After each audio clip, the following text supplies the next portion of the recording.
This guy has a bent axle.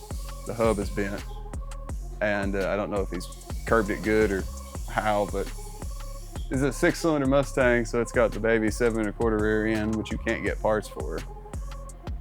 I got the rear end coming for it. He's bringing it to me, so we can put it, reseal it, and put it in here because it's a pretty low miles original car, just a 6-cylinder, and it's like LS swaps. And then we're going through all the brakes because this guy is a fairly old man, and the brakes are not great on this car. It's sketchy for me when I pulled it in, much less the fact that he drove it here this morning. So it's gonna get all new wheel cylinders, new shoes, new brake hoses, new master cylinder, because it is a little terrifying to move around in a parking lot.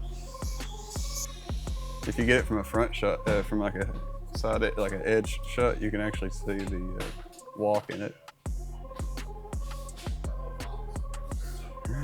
It's great. Yeah, somebody's like got a little swirly with the 6-cylinder at some point and probably smacked the curb.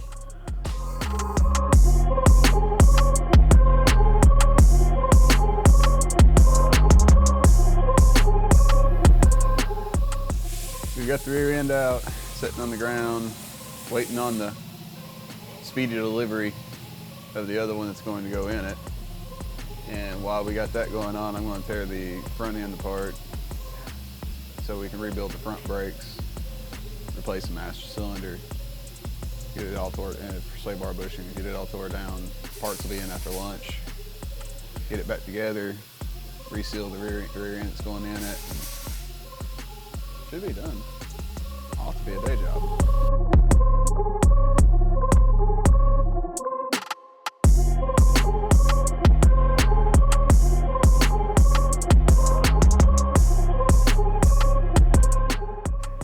So my friend Doyle scratched his 454 Chevelle, 1970 no less. Kind of rare car, factory Cowl-Induction. He's owned it forever.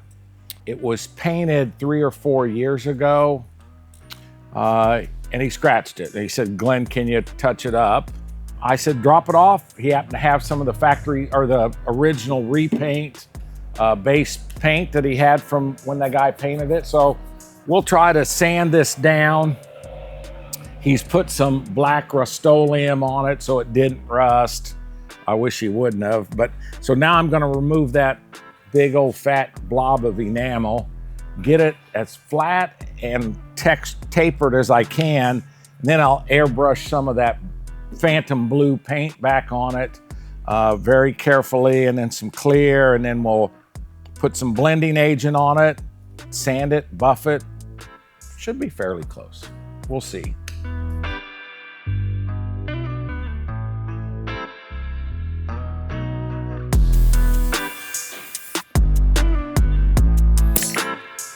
You want me to hop up in there? I don't need to. It's on plastic.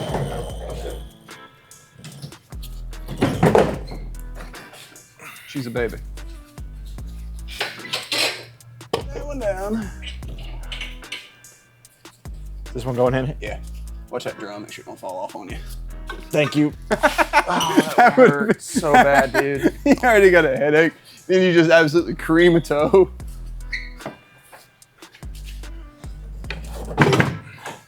You can do it, Jackson. I believe in you. Up and over. Oh, okay. Now, I'm gonna pull it over there and we gotta load that shit over here. Now we got a rear end for the Mustang and two less out of the way, so. Good things.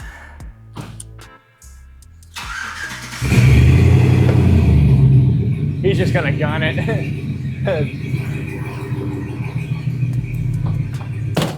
This one doesn't look as light.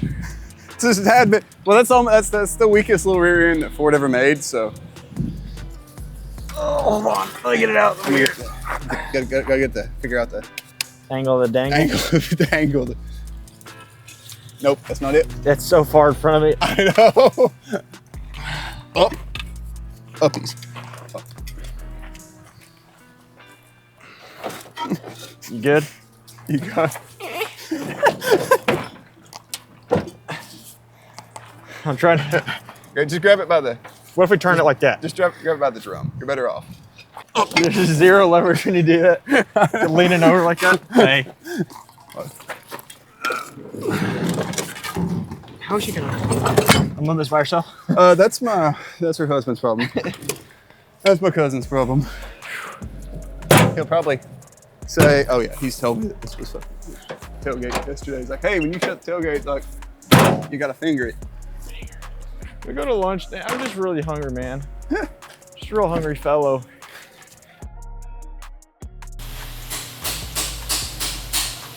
Yep, we're back from lunch. I got this differential cleaned up a little bit, just more or less getting the grime off of it because I got to pull the diff cover off, place the grease, and we'll change the seals in it. Got our pile of assorted brake parts and differential parts, and it's time to put it together. Just like that drum. Are the shoes on good? Yeah, these dudes are on there. They're on there. Okay. You have to push that shock over with the other hand. That's what your inhibitor is. There you go. You can do it. Hold on. Ready?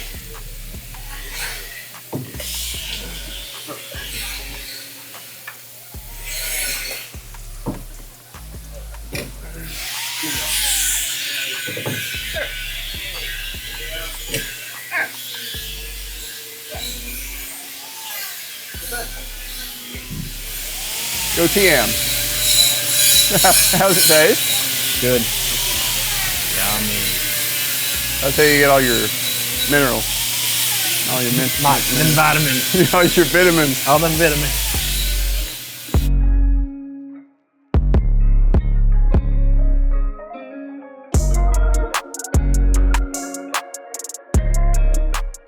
Okay, so we're changing the grease seals and the wheel cylinders on these because ain't been done in forever and he's having braking issues. And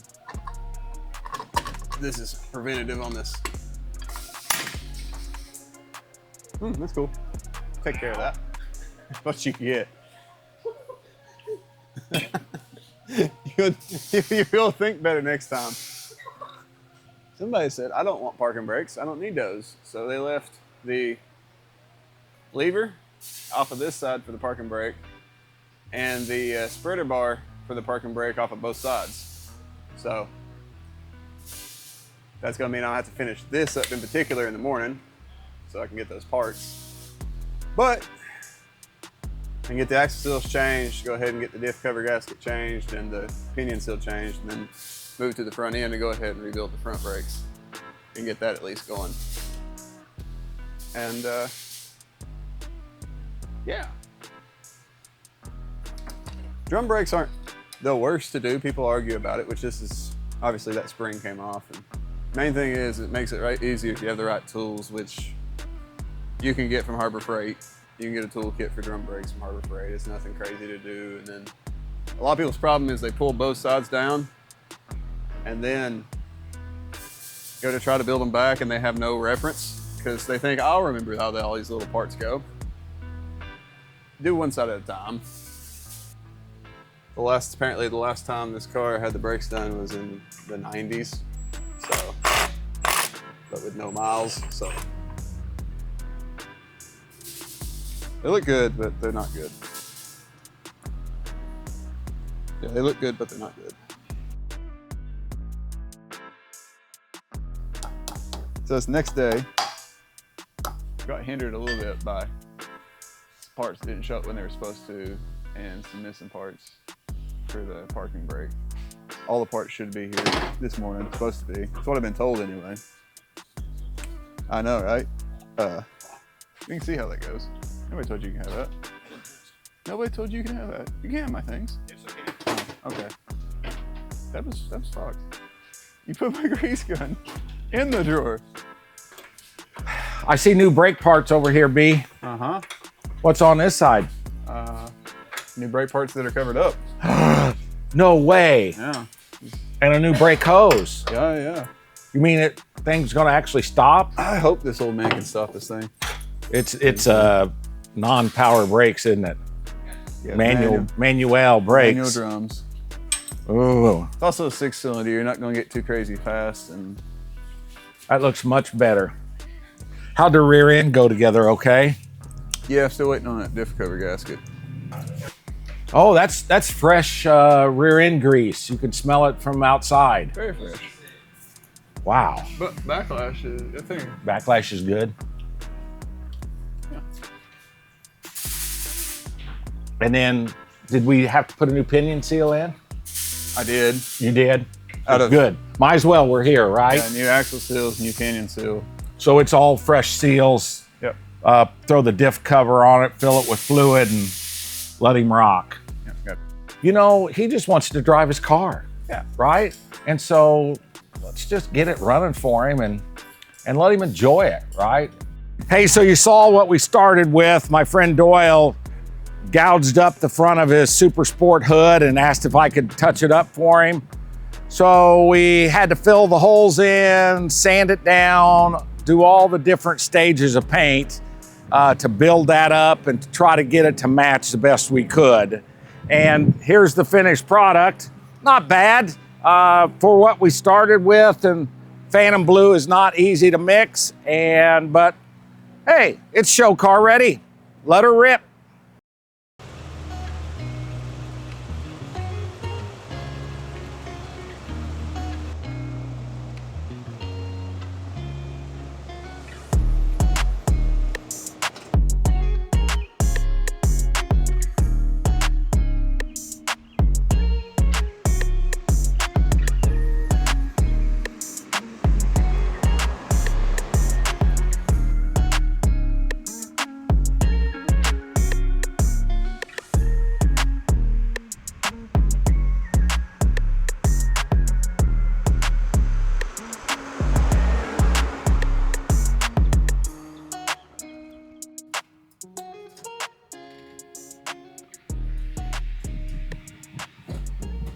All right. This one just got back from the test drive. She's all good. Got it done. Brakes all worked real good for the old man. Fixed a small fuel leak it had, and checked out a possible radiator leak. But she should be good.